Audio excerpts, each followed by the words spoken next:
요한계시록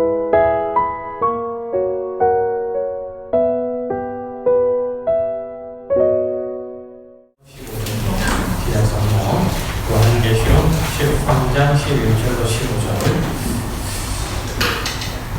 우리 다같이 한 목소리로 독하도록 합니다. 내가 보매 또 다른 짐승이 땅에서 올라오니 어린 양같이 두 뿔이 있고 종처럼 말하더라.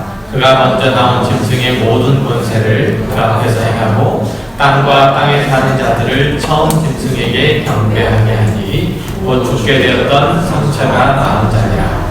큰 이적을 행하되 심지어 사람들 앞에서 불이 하늘로부터 땅에 내려오게 하고 짐승 앞에서 받은 바 이적을 행하고 땅에 거하는 자들을 미혹하며 땅에 거하는 자들에게 이르기를 칼에 상하였다가 살아난 짐승을 위하여 우상을 만들라 하라. 그가 권세를 받아 그 짐승의 우상에게 생기를 주어 그 짐승의 우상으로 말하게 하고 또 짐승의 우상에게 경배하지 아니하는 자들은 몇이든지 다 죽게 하라. 아멘. 자, 말씀 함께 나누겠는데요. 자, 하늘의 하나님 앞에서 성도들을 참소하던 사탄이 더 이상 그 일들을 계속할 수 없게 되죠.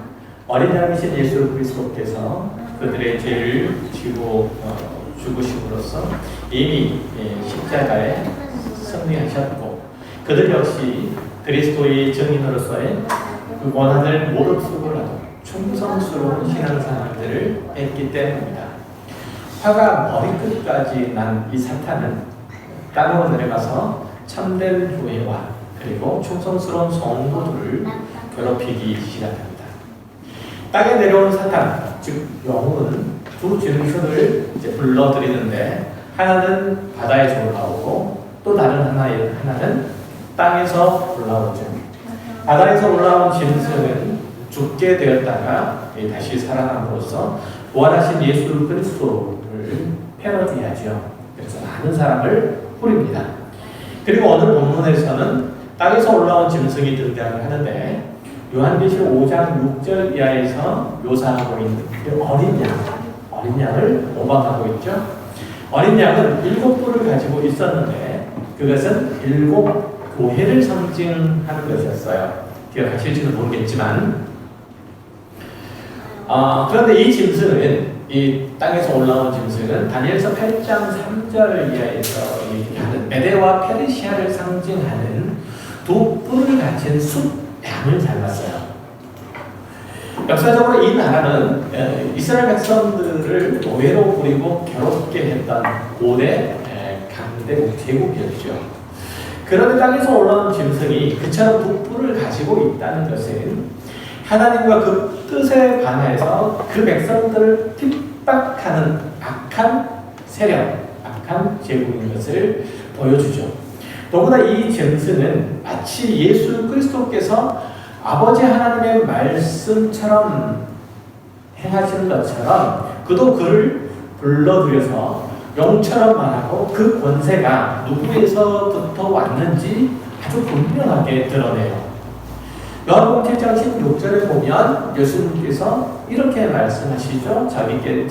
당신께서 오시는 것을 예수께서 대답하여 이르시되 내 교훈은 내 것이 아니요 나를 보내신 이의 것이니라. 사람이 하나님의 뜻을 행하려 하면 이 교훈이 하나님께로부터 왔는지 내가 스스로 말하는지 아니라.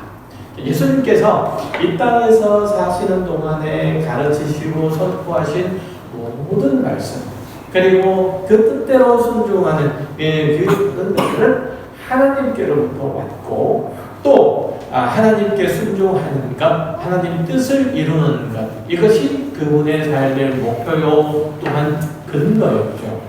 마찬가지로 땅에서 올라온 짐승도 용처럼 말하죠. 용의 뜻을 따라요. 옛뱀이 마치 천하를 꿰기 위해서 사용했다는 것과 똑같이 사람들을 속이기 위해서 거짓말을 하는 것으로 그 일들을 행하고 누가? 땅에서 올라온 짐승.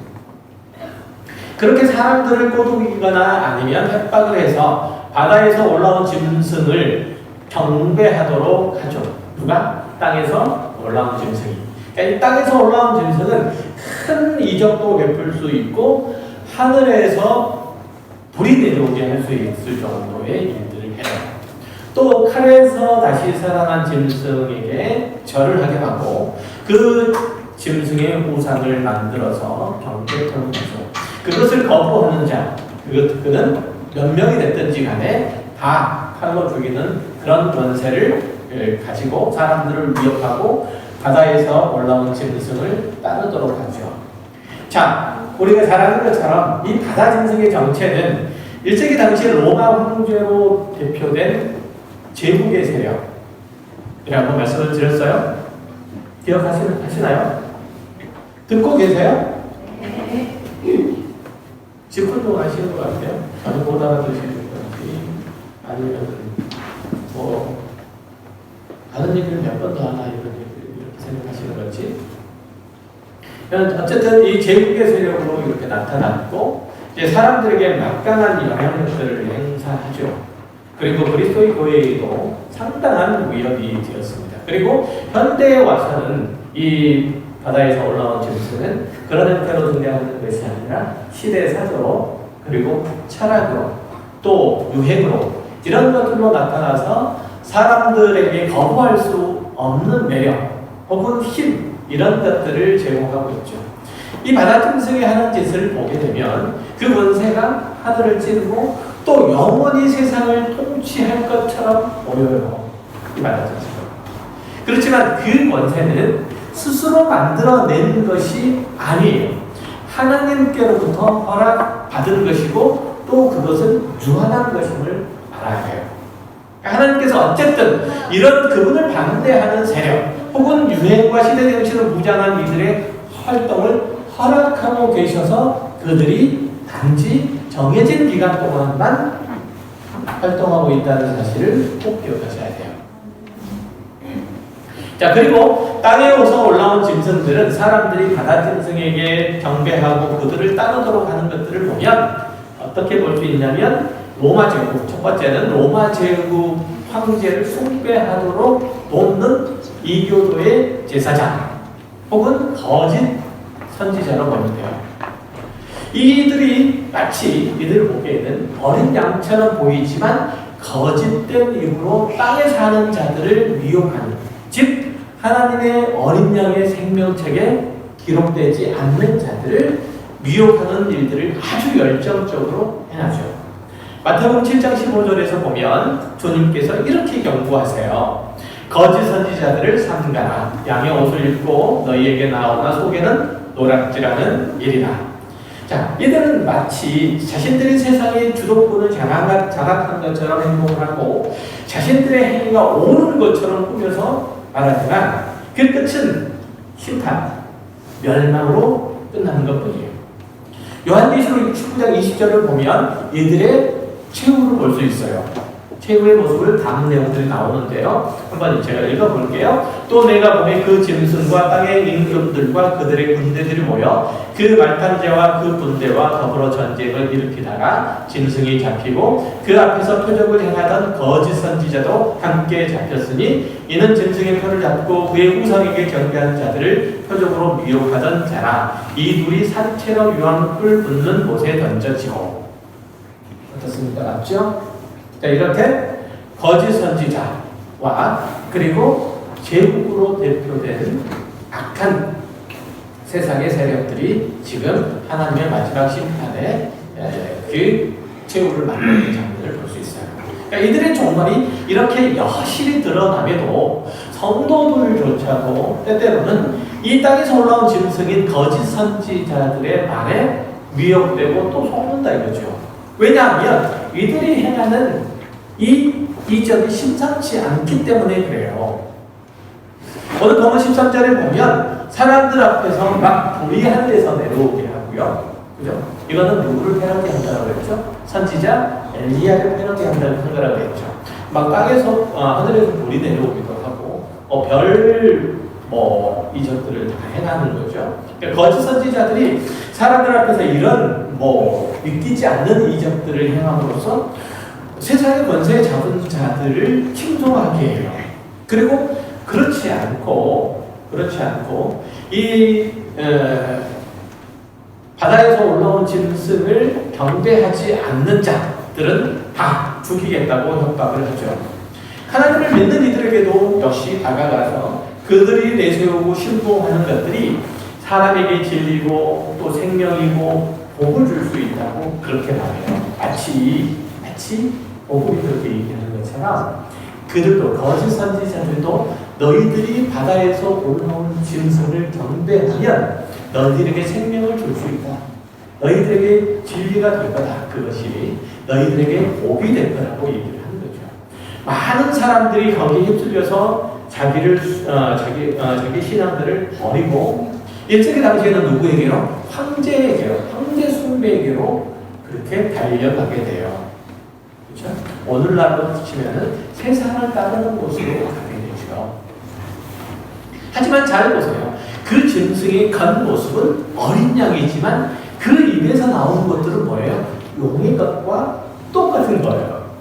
사람들의 눈에 보이는 어떤 형태로 나타나야만 우리들은 또 믿을 만한 어떤 명분을 얻어야만 누군가를 신앙할 수 있다고 생각하는 이들이 참 많아서 그런 데 속는 거죠. 그렇죠? 내가 믿을 수 있으려면 믿을 만한 어떤 근거를 좀 제시해 봐라. 예를 들면 죽을 병에 걸렸는데 어느 기도원에 가서 금식 기도하면서 목사에게 안수를 받았는데 깨끗하게 나았다든지 아니면 하다못해 어느 교회에서는 사회 헌신과 봉사를 많이 해서 영향력들을 많이 행사하고 있다든지 아니면은 목사가 위로의 말들을 잘 한다든지 아니면 목사가 특별히 잘생겼다든지 제가 왜 웃을까요? 저는 선구자적 증상을 갖고 있어요. 아주 태어나서부터 선천적 구제불능 자도층증이라고요. 이게 불치병이에요. 그런 줄 아세요? 이거는 없으면 어떻게 살아요? 자, 어쨌든 이래야 이제 교회를 찾게 되죠. 그러나 종말의 때에 있는 기독교 신앙은 그리스도의 십자가와 구원의 복음에 있는 거죠. 그러니까 하나님의 마지막 심판은 예수를 그리스도로 믿지 않는 자, 하나님의 나라와 은혜의 복음을 거절하고 세상의 권세를 잡은 자를 따르고 거짓 선지자가 말하는 것을 자기 삶의 기준, 자기 번역, 영광 이런 것들의 수단으로 삼는 것에 대해서 하나님은 심판하세요. 그렇기 때문에 종말에 관한 여러분의 가장 큰 관심은 하나님의 심판 혹은 사단의 마지막 발악 이런 것들로 인한 대혼란 상황 이런 데 두면 안 돼요. 여러분의 가장 큰 관심 거기에 두면 안 돼요. 종말에 나타나는 그런 것들은 오히려 결과적으로 발생하는 것들 어떤 일들의 결과로 나타나는 거잖아요. 대혼란의 상황이나 아니면 그것이 그치는 하나님의 마지막 심판은 어떤 일들이 결과로서 일어나는 일들이잖아요. 그렇죠? 그러니까 거기에 신경을 쓸 게 아니고 왜 그런 일들이 일어날 수밖에 없는지에 관해서 우리는 생각해야 된다는 얘기죠. 그렇죠? 그래서 성경에서 가르치는 종말의 가장 특징적인 상황은 참다운 신앙을 왜곡하거나 복음의 본질을 호도하는 것에 대해서 하나님은 심판하세요. 겉으로는 이것이 신앙, 이것이 복음이라고 말하면서도 그 내용을 살펴보면 전혀 그렇지 않는 것들이 교회 안에서 버젓이 활개를 치고 통용을 하는 것들을 많이 볼 수 있죠. 갈라디아서 1장 6절 이하에서도 사도 바울이 그렇게 강하게 교회 안에 거짓 선지자와 거기에 부종하는 자들을 꾸짖죠. 읽어볼게요. 그리스도의 은혜로 너희를 부르신 이를 이같이 속히 떠나 다른 복음을 따르는 것을 내가 이상하게 여기노라. 다른 복음은 없나니 다만 어떤 사람들이 너희를 교란하여 그리스도의 복음을 변하게 하려 함이라. 그러나 우리나 혹은 하늘로부터 온 천사라도 우리가 너희에게 전한 복음 외에 다른 복음을 전하면 저주를 받을지어다. 다른 복음을 전하는 것, 이것이 사람을 복음 위에 이것이 사람의 생명을 살릴 수 있다. 이것이 사람에게 영생을 줄 수 있다. 이것이 참 복을 줄 수 있다. 이것이 사람에게 영광을 줄 수 있다라고 얘기하는 것들에 대해서 하나님은 심판하신다 이거예요. 갈라디아서 교회에서 다른 복음을 전해서 성도들 사이에서 편을 나누고 서로 갈등을 일으켰던 이들이 누구였을까요? 율법주의자들이었잖아요. 그러니까 이들이 할례를 받고 또 율법을 지켜야만 구원을 얻을 수 있다고 이들이 주장하죠. 그래서 유대인 그리스도인들을 자기네 편으로 끌어들이고 이방인 그리스도인들과 대립각을 유지하게 만들죠. 그리고 회를 불려서 교회를 자기 멋대로 움직이려고 자기네 편으로 자기네 편이 이끄는 방향으로 이끌어가려고 했다는 거예요. 현대교회에서는 이런 율법주의자는 없어요. 그러나 그런 식으로 참다운 신앙을 왜곡하는 것들은 아주 흔하게 볼 수 있죠. 교회에서 편을 가르고 편이 많은 편들을 많은 사람들을 자기 편으로 끌어들이고 그리고 세력이 되어서 교회를 좌지우지하려고 하는 이들 많이 볼 수 있잖아요.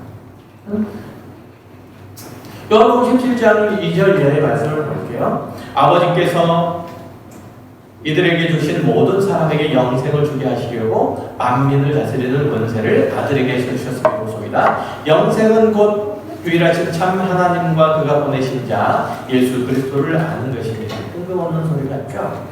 예수님께서 그의 나라를 다스리는 그의 백성을 이끌어가는 아주 분명한 목적이 있다는 거예요. 그것은 그를 믿는 자에게 영생을 주셔서 하나님과 그의 아들 예수 그리스도와 전 인격적으로 그리고 영적으로 연합되어 그분을 닮게 하는 거예요. 이것이 복음이고 이것이 참다운 신앙이에요. 그러니까 교회 안에서는 이런 일들이 왕성하게 일어나야 되고 이런 일을 일어나도록 교회의 모든 사역자들은 열심히 성도들 도와야죠. 자신을 비롯해서 모든 성도들이요. 이게 그리스도인의 표식이고 교회의 표식이에요.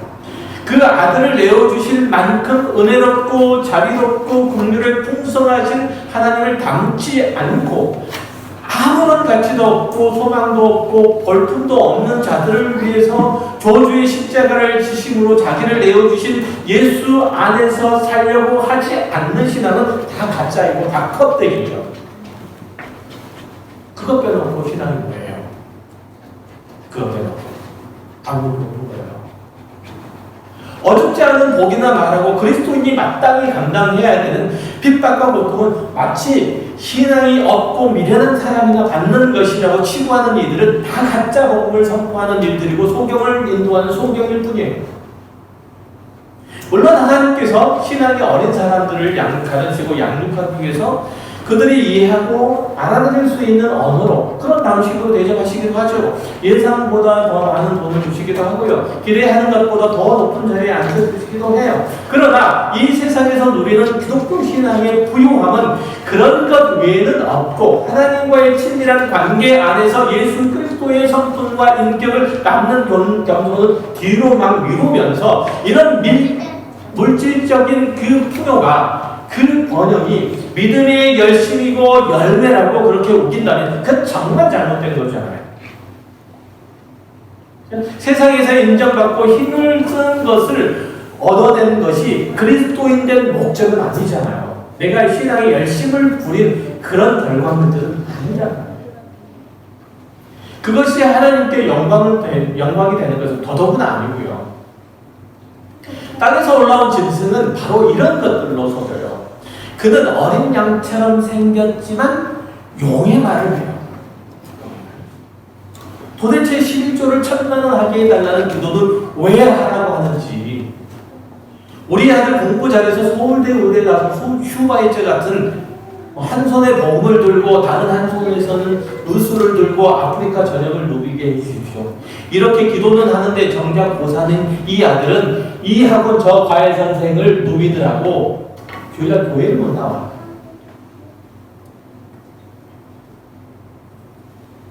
이게 하나님을 마음으로 여기는 게 아니고 또 자기를 속이는 게 아니고 뭐겠어요?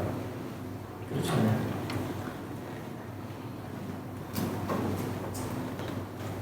그냥 솔직히 이런 벌고 싶다고 얘기하지.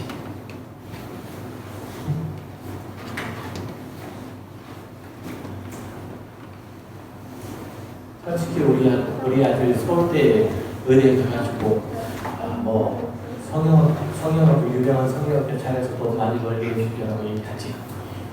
네. 그리스도인은 정말 고민하고 몸부림해야 될 것은 매일의 신앙을 지켜나가는 것들이지 그런 게 아니란 말이죠. 여러분도 보면 주의를 거룩하게 구별하는 것이나 유들 앞에서 신앙 인격을 지키고 살거나 성도로서 자기 신앙의 책임들을 지켜나가려는 시도는 해봤을 거예요. 왜 쉽습니까? 그걸 지금도 잘 지켜나가고 있습니까? 아마도 안 그러실 거예요. 이 세상에서 그렇게 사는 게 불가능하다고 느껴지기 때문에 그래요. 그렇게 계산이 되기 때문에 그렇죠. 우리가 매일 신앙으로 반응하고 살기가 그렇게 어려운 거예요.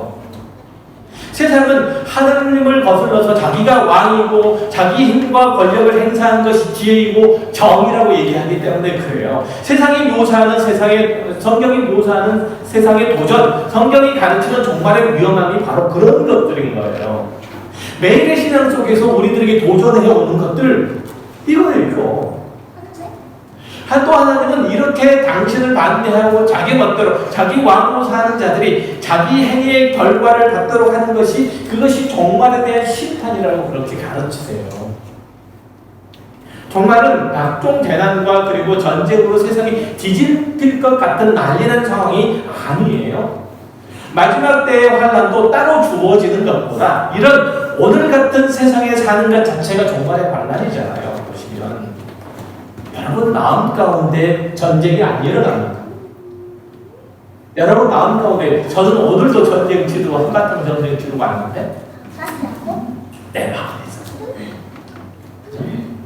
종말의 전쟁이 일어나는 것 아마겟돈 전쟁이 따로 있어요. 내 마음에 일어나는 게 아마겟돈 전쟁이지. 그죠? 벌써 내 마음에는 아마겟돈 전쟁이 일어나는데 그러니까 그런 거죠. 주위를 돌아보세요. 난리 아닙니까? 입주민이 아파트 경비원에게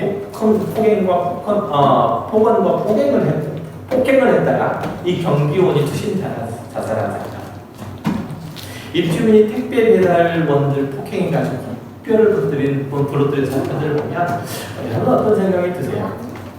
여러분이 이 사건의 당사자로서 이게 난리구나라는 생각이 아니고 이 사건의 당사자로서 일을 처리하다 보면 어떻게 할 거예요? 예를 들어 누군가가 와가지고 제가 여러분에게 와가지고 원수를 사랑하고 너를 박해하는 자를 위해서 기도하십시오 라고 말씀시켰다면 여러분 저를 보고 뭐라고 얘기를 할 것 같습니까? 고민되죠. 환난이고 고통이 있게 이런 세상에서 예수 그리스도의 뒤를 따라간다는 건 정말 순교하는 것, 각오하는 것과 같거든요. 그러나 신앙인된 자리를 외면할 수 없기 때문에 사실 안절부절하지 못하고 있는 거잖아요, 우리가. 좌불안성. 그런데 기독교 신앙인이라는 것은 신앙인이라는 이들의 소원들을 보면 이 땅에서 다 행복하고 평안한 것 이외에는 없는 것. 우리의 내용도 보면 다 이런 환난, 이런 고통을 면하게 해달라고 하는 거예요. 환난을 겪지 않게 해달라. 내가 고민하지 않을 수 있도록 해달라. 이런 거예요. 그러나 그리스도를 믿는 신앙을 포기하지 않고는 이런 고통, 이런 환난을 면할 방법이 없고 겪지 않을 수단이 전혀 없는 거예요. 생각해보세요. 그리스도인으로서 제대로 살아보고자 하면 감수해야 될 것이 이만저만이 아니에요. 가령 여러분이 누군가에게 마음을 두고 애정을 쏟으면 그것이 다 좋은 결과로 돌아옵니까? 돌아오지 않을 것 같은, 안을 메아리 같은 그 낭패가. 소리는 질렀는데 메아리가 안 와. 낭패잖아요. 이런 낭패를 각오해야 돼요. 여러분이 누군가에게 사랑을 나누어 주면 그 열매를 풍성하게 거두십니까? 심지어는 자녀들에게 쏟은 건 다져 밑빠진 독에 불이잖아요. 그렇죠?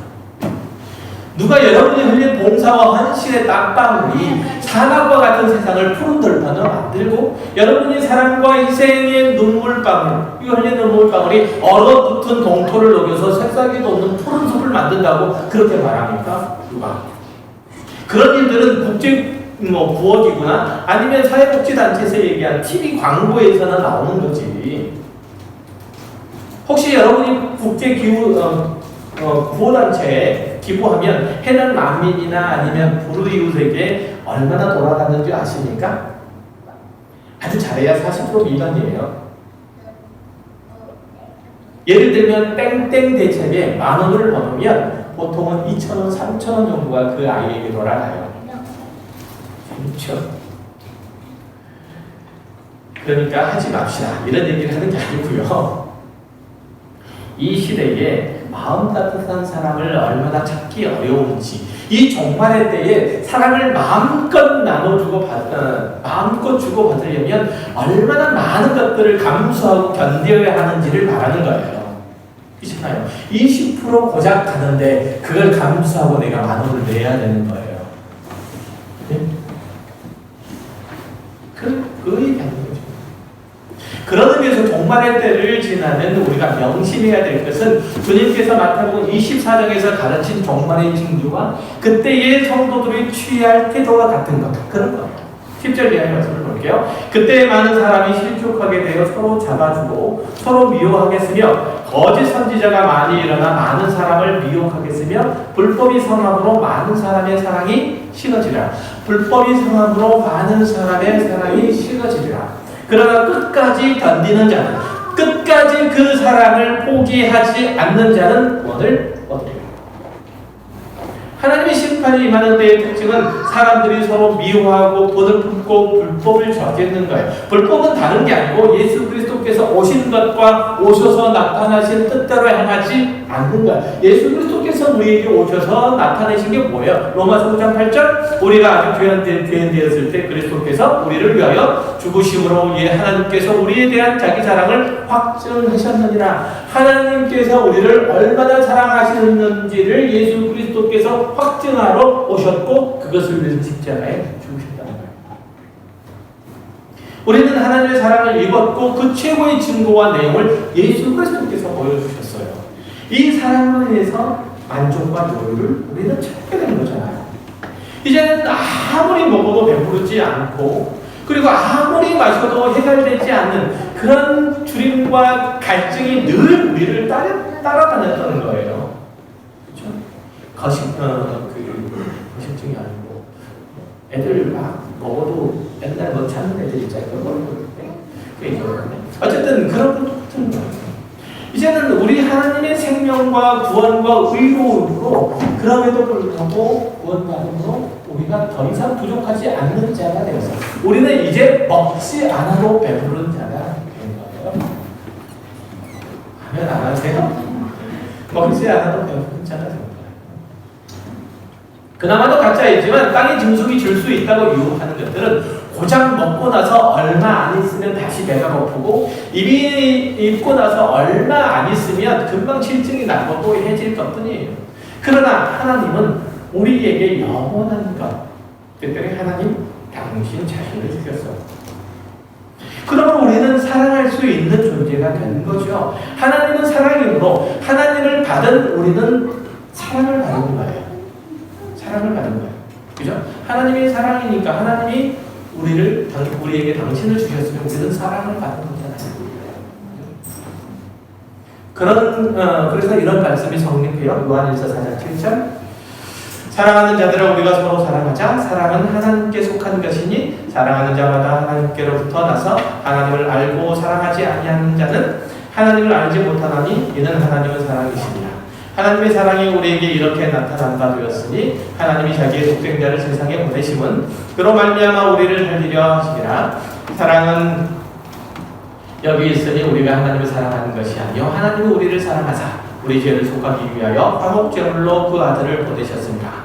사랑하는 자들아 하나님이 이같이 우리를 사랑하셨은즉 우리도 서로 사랑하는 것이 마땅하도다. 하나님이 우리에게 사랑을 주셨으니 우리도 그 하나님을 따라하자. 이런 얘기가 아니에요. 하나님은 그분 외에 주실 수 없는 유일한 사랑, 유일한 생명을 주셔서 우리를 구원하셨으니 그 사랑을 입은 자, 그 사랑 안에 있는 자는 사랑할 수밖에 없다는 거예요. 그러니까 우리가 하나님의 사랑을 받았잖아요. 사랑을 받았잖아요. 그러면 우리의 존재 본질이 뭐예요? 옛날에는 죄악이었는데, 위험이었는데, 다툼이었는데, 이제는 우리의 존재 본질이 뭐가 된 거예요? 사랑이 된 거예요. 사랑하지 않는 자는 그 사랑으로 충만하지 않는 사람이에요. 왜냐하면 하나님께서 우리들에게 주시는 것은 사랑으로, 그분의 사랑으로 넘치는 것들을 주셨고요. 충만히 주셨거든요. 그래서 우리는 하나님께서 주신 충만한 사랑에 넘치는 것들로 우리는 사랑하는 거예요. 사랑으로 충만한 하나님의 형상이신 그리스도인이 사랑으로 충만하지 않을 수 없고, 그렇다면 사랑을 하지 않을 수 없다는 거죠. 그리스도인으로서 사랑하지 않는 것은 그의 생각과 마음이 그의 삶의 목표가 다른데 빼앗겼기 때문에 그래요. 헤아려 보세요. 목표와 생각이 그의 마음이 다른 데 있어서, 콩밭에 있어서 그래요. 그 사랑하지 않는다. 주님께서 잡히시기 전날에 당신이 죽으실 줄 아시고 제자를 불러 마지막 만찬을 하신 후에 제자들의 발을 씻겨주신 다음에 이렇게 말씀하시는죠. 요한복음 13장 34절 이하에 새 계명을 너희에게 주노니 서로 사랑하라. 내가 너희를 사랑한 것 같이 너희도 서로 사랑하라. 너희가 서로 사랑하면 이로써 모든 사람이 내 제자인 줄 알리라. 성도들이 서로 사랑하는 것이 그 제자들의 표식이라고 해요. 표식은 다른 것과 구별할 수 있는 문자나 문양을 얘기하는 건데, 여러분이 그 서로 사랑하는 것이 바로 그 표식인 이유는 죄악된 세상은 서로 사랑할 수 없기 때문에 그래요. 세상 사람들은 서로 사랑할 수 없어요. 서로에 대한 정욕은 불타올릴 줄 몰라도 서로가 서로를 이용하고 또 서로의 것들을 빼앗으려고 기회를 보고, 그리고 호의를 보일지는 몰라도 자신의 전 인격과 삶을 나누어주는 사랑은 오직 그리스도인만 할 수 있어요. 우리가 능력이 있어서가 아니고 우리가 하나님의 사랑을 받았기 때문에 충만히. 그래서 주체할 수 없는 사랑이 우리 안에 있기 때문에 그래요. 나는 사랑이 없는데 그게 뭐 때문에 그렇죠? 콩밭에 있는 것보다 마음에.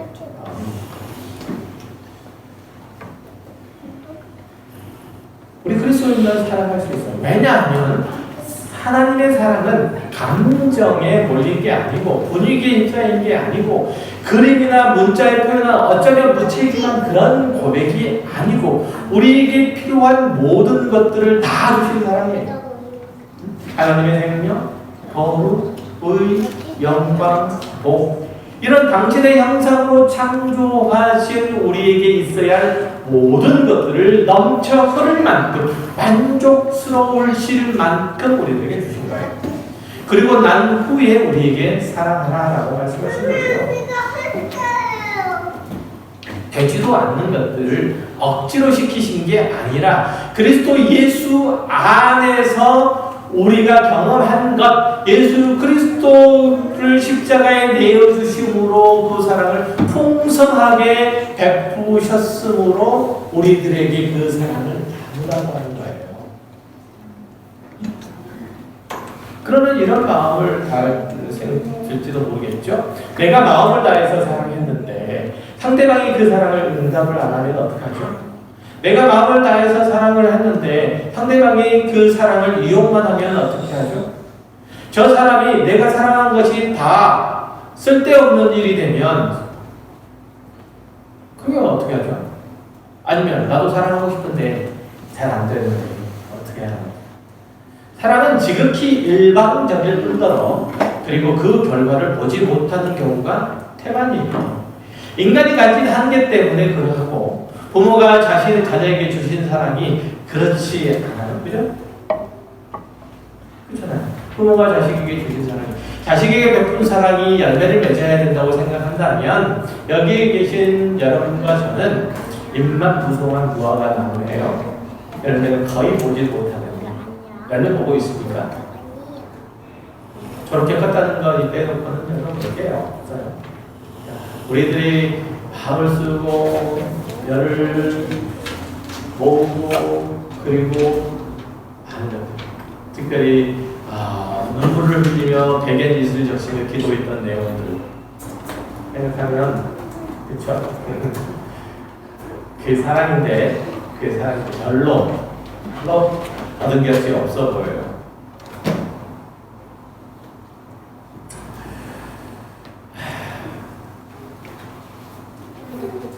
사랑에 대한 어떤 결과를 기대하게 되면 혹은 대가를 기대하게 되면 사랑을 할 수 있을 사람만 하게 되죠. 또 사랑이 자연스럽게 나오지 않는 것은 여태까지 안 해봤기 때문에 그래요. 길이 안 들여진 부분을 기름칠하고 닦아내서 자연스럽게 움직일 수 있도록 해야 되는 거예요. 하나님께서 우리들에게 부어주신 그 사랑이 누군가에게 흘러갈 수 있도록 자꾸 기름칠을 해야 돼요. 사랑은 해본 사람만 해요. 사랑은 해본 사람만 해요. 여러분이 만약에 저에게 종말을 어떻게 준비해야 됩니까? 라고 질문한다면 저는 그렇게 얘기하겠어요. 하나님을 사랑하듯이 형제와 자매를 사랑하십시오. 내일 지구의 종말이 온다면 형제, 자매를 사랑하십시오라고 대답할 거예요. 땅에서 나온 짐승이 하는 짓을 보면 그리스도와 같이 탁월한 선지자 같지만 그에 비해서는 그의 마음은 그의 삶의 열매는 용, 마귀의 것이고 이 세상의 권세를 가지고 그가 그의 말을 듣지 않으면 그 사람들에게 행하는 것들은 다 협박이고 죽이는 것밖에 없어요. 거기에 무슨 사랑이 있고 거기에 무슨 진정한 섬김이 있어요. 사람들을 무릎 꿇게 하는 것밖에 없죠. 이 때문에 하나님의 종말, 하나님의 심판이 임한다면 거기서 구원을 얻은 우리 그리스도인들이 할 수 있는 일들 당연히 서로를 뜨겁게 사랑하는 거죠. 베드로전서 2장 1장 22절 너희가 진리를 순종함으로 너희 영혼을 깨끗하게 하여 거짓이 없이 형제 사랑하기 이르렀으니 마음으로 뜨겁게 서로 사랑하라. 마음을 다해서 형제를 사랑하는 것. 사랑할 수 없는 사람을 나를 위해서 십자가에 매달린 주님을 바라보며 이를 악물고 입술을 꽉 깨물고 사랑하는 거예요. 무슨 사랑을 그렇게 하느냐? 그렇게 하는 거예요. 그렇게 하는 거예요. 그런데 우리는 자기를 증명하고 싶은 마음에 여기에 늘 실패하고 무너지죠. 세상은 언제나 우리를 조롱하고 유혹해요. 사랑하라고 그렇게 하는 게 아니고 우리를 유혹해요. 뭐라고 유혹하냐면 하나님이 있다면 네가 이런 상황에 처해 있는데 왜 하나님께서 가만히 계시냐? 네가 이렇게 무기력하고 벌프고 있는데 왜 하나님은 가만히 있느냐? 피가 거꾸로 솟을 때도 있죠. 예수님께서 그런 조롱을 당하셨잖아요. 마가복음 19장 32절에 이스라엘 왕 그리스도가 지금 십자가에서 내려와 우리가 보고 믿게 할지어다 하며 함께 십자가를 못 박힌 자들도 예수를 보아라. 제가 이스라엘의 왕이면 십자가에서 내려와서 그가 그리스도인 것을 믿게 해라. 뭐라 하는 거죠? 우리는 저주의 십자가에 달린 예수를 믿잖아요. 그런데 세상은 초인적인 힘으로 저주의 십자가를 벗어나면 그가 그리스도인 것을 믿겠다는 거예요. 얼마나 어리석고 얼토당토 않은 일이에요. 그런데 우리는 늘 이런 곳에 속고 넘어지잖아요. 우리는 저주의 십자가를 믿는데 우리의 삶의 모습들을 보면 믿는다고 얘기하는데 우리의 삶의 모습들을 보면 꼭 유대인들이 하는 얘기랑 똑같아요. 그렇죠? 예수님이 저주의 십자가에서 스스로 내놓으면 믿겠다. 이런 얘기랑 똑같아요. 그리스도인 내가 이 세상에서 성공하면 사람들이 예수를 믿을 거다. 국가 대통령을 배출하고 교회에서 배출하고 그리고 한국이 기독교 국가가 되면 사람들이 하나님의 권위 앞에 무릎을 꿇을 거다. 아무도 예수 믿는 사람을 업신여기지 못할 거다. 그래서 기독교당을 만든다. 어느 장로를 대통령으로 뽑아야 된다는 소리에 넘어가게 되죠. 교회가 정치 세력이 되어서 세상 권력과 싸우고 거기에 승리해서 항복을 받아내면 사람들은 다 특소를 못하고 교회에 기어 들어올 거다. 이런 신앙은, 이런 얘기는 성경이 가르친 적도 없고 예전에 네덜란드 화란에서 어느 총리가, 어느 수상이 그 일을 했다가 실패했단 말이에요. 보니 그런데도 아직도 그런 꿈을 꾸는 이유는 사랑하기 위해서가 아니고 내가 편하게 신앙생활하고 싶어서 그래요.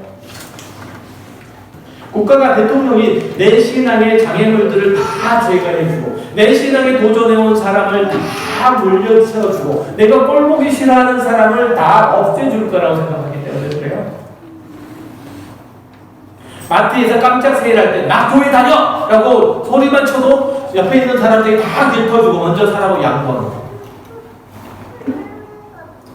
천년의 말씀이에요. 교회는 눈치 보면서 욕먹으면서 다니는 거예요. 내가 할 수 없는 사람들에게 양보하고 져주고 사랑하면서 미친놈 소리 들으면서 다니는 거예요. 신앙은 핍박받는 자를 위해서 기도하고 커가는 거예요. 믿음은 도저히 사랑할 수 없는 자를 사랑하고 몸부림함으로써 확인이 되는 거예요. 자기 믿음은 그렇게 확인되는 거예요. 하나님이 나에게 돈을 주고 능력을 주고 지위를 주고 권세를 주시면 나도 멋들어지게 신앙생활을 할 수 있어. 이렇게 핑계대면서 여태까지 그리스도인으로 살기를 미루다가 지금까지 왔잖아요. 하나님이 나를 미워하는 사람을 다 제거해 주시면 나도 나에게 오는 모든 사람을 다 사랑할 수 있어. 그렇게는 안 되고 저 사람을 보면 내 마음이 평온치 않으니 아예 그냥 그 사람을 안 보게 되죠. 보다 저런 사람은 처음 보냐. 그런 말 많이 하죠. 이렇게 그 사람과 관계를 끊어버려요. 무슨 뜻이에요? 나는 정말 참을성이 있고 관대한 사람인데 보고 또 봤는데 이제는 도저히 못 봐주겠다는 거죠. 저 사람은 내가 만난 사람 중에서 가장 악질적인 사람이다. 이런 뜻이잖아요. 보다 저런 사람 처음 본다. 내 뜻대로 안 되니까 등을 돌리고 손절하죠. 요즘 표현으로 예를 들어서 그렇잖아요. 그리스도인은 내 뜻대로 하는 사람이 아니라 아버지 뜻대로 하는 사람이에요. 그리스도인. 그 사람 선보는 것은 하나님께 맡기세요. 손금 맞은다는 뜻이 아니고 선보는 하나님께 맡기세요. 그리고 여러분은 사랑하세요. 남을 비난하거나 나쁜 마음을 품거나 침뱉고 돌아설 생각을 하지 마시고 그런 생각이 들면 먼저 한숨 푹 돌리세요. 그리고 씩 웃으세요. 여러분은 그 이마에 하나님의 인을 맞은 사람이에요. 하나님의 인침을 받은 사람, 인을 맞은 사람이에요. 맞죠? 그 인은 참을 인자예요. 참을 인. 그렇게 서로 용납하고 사랑하고 인내하고 그렇게 해서 이 종말의 때 하나님의 사랑으로 승리하시는 우리 가까운 교통들 모두 계시기를 주의 이름으로 축원합니다. 기도하겠습니다. 하나님 아버지 감사합니다. 하나님께서 우리를 주의 자녀로 주의 백성으로 또 주의 사랑을 가는 자로 세우셨습니다. 이 모든 것들이 하나님의 은혜의 선물이고 사랑의 말실입니다. 하나님께서 충만한 그 사랑으로 우리에게 허락하여 주셨사오니 그 사랑을 마음껏 나누고 또 나눔으로 더해가고 그래서 모든 우리 가운데 내가 가는 우리 가까운 성도들이 가는 모든 곳곳마다 하나님의 사랑으로 충만한 곳이 되게 하여 주옵소서. 감사드리며 예수 그리스도의 이름으로 기도했습니다. 아멘. 여호와는 내게 복을 주시고 지키시기를 원하며 여호와는 그 얼굴로 내게 비추사 은혜를 주시기를 원하며 여호와는 그 얼굴을 내게 향하여서 평강을 주시기를 원하며 이제는 우리 주 예수 그리스도의 은혜와 하나님 아버지의 지극하신 사랑과 성령님의 인도하심이 마음껏 사랑하고 마음껏 섬기며 마음껏 헌신하며 이 종말의 때를 훌륭하게 믿음으로 신앙으로 극복하기를 원하는 이곳에 가까운 게 모든 성도들 머리머리 위에 이제로부터 영원토록 함께 있을지어다. 아멘.